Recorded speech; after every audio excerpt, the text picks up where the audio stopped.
இது கொடைக்கானல் விலாக்ல பார்ட் 2. நம்ம இப்போ போயிருக்க இடம் பார்த்தீங்க அப்படின்னா குணா குகை. குணா குகையில் உள்ள என்ட்ரன்ஸே வந்து 20 ருபீஸ் ஒரு ஆளுக்கு வந்து நம்ம பே பண்ணிட்டு உள்ளே போகிற மாதிரி இருக்கும்.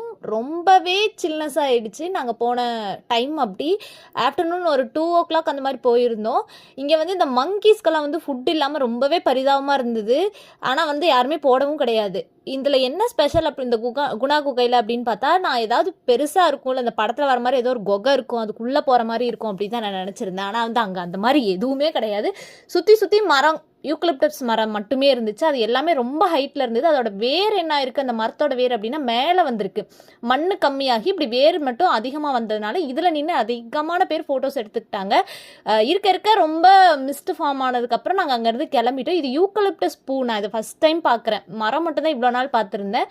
இப்போ அதோட பூக்களுமே பார்த்துருக்கேன். வெளியே அதுக்கப்புறம் பார்த்தா அங்கேருந்து நாங்கள் கிளம்பிட்டோம். வேறு எதுவும் அங்கே இல்லை. வியூ பாயிண்ட்டுமே இருந்துச்சு, அதுவுமே மிஸ்ட்டில் கவர் ஆயிருந்தனால இதுக்கப்புறம் அங்கே எதுவும் நம்மளால் பார்க்க முடியாதுன்ட்டு அங்கேருந்து லேக் போயிருந்தோம்.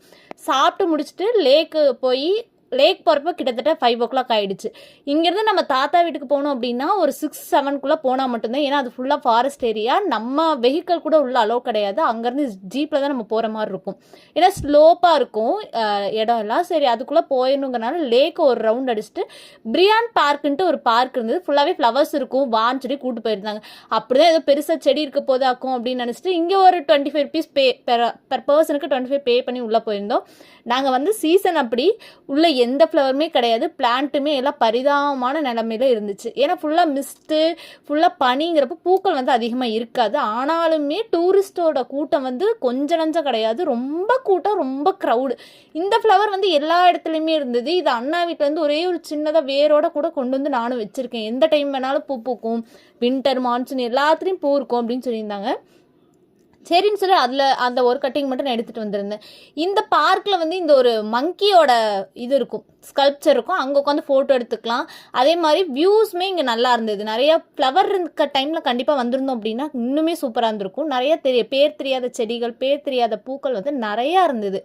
அது எல்லாத்தையும் ஒவ்வொன்றா வந்து கொஞ்சம் எங்கெங்கெல்லாம் ஃப்ளவர் இருக்கோ அங்கங்கெல்லாம் மட்டும் ஃபோட்டோ எடுத்திருந்தோம். இந்த ஃப்ளவர் தான் நான் சொன்னது. இட்லி பூ மாதிரியே இருக்கும். மண்ணோட pH லெவலுக்கு தகுந்த மாதிரி பூக்களோட கலர் வந்து சீசனுக்கு தகுந்த மாதிரி மாறிடும். மண்ணோட ஸ்ட்ரென்த் எந்த அளவுக்கு இருக்கோ அந்த அளவுக்கு கலர் வந்து வேறு வேறு மாதிரி காட்டும். பாதிப்பு ஒரு கலரில் இருக்கும், பாதிப்பு இன்னொரு கலரில் இருக்கும்.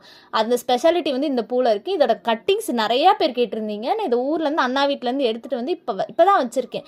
இன்னும் 2 to 3 months நான் ஷேர் பண்ணி கொடுக்குறேன். அங்கேருந்து கிளம்புனோடனே சரி தாத்தா வீட்டுக்கு போகிறோம் அப்படிங்கிறனால சாக்லேட்ஸு, கொஞ்சம் இந்த யூக்கலிப்டஸ் ஆயில் அது எல்லாமே வாங்கிக்கலாம். நம்ம வீட்டுக்கும் வேணும், ஃப்ரெண்ட்ஸ்க்கு எல்லாத்துக்கும் கொடுக்கணும் அப்படிங்கிறனால சாக்லேட்ஸ் மட்டும் கொஞ்சமாக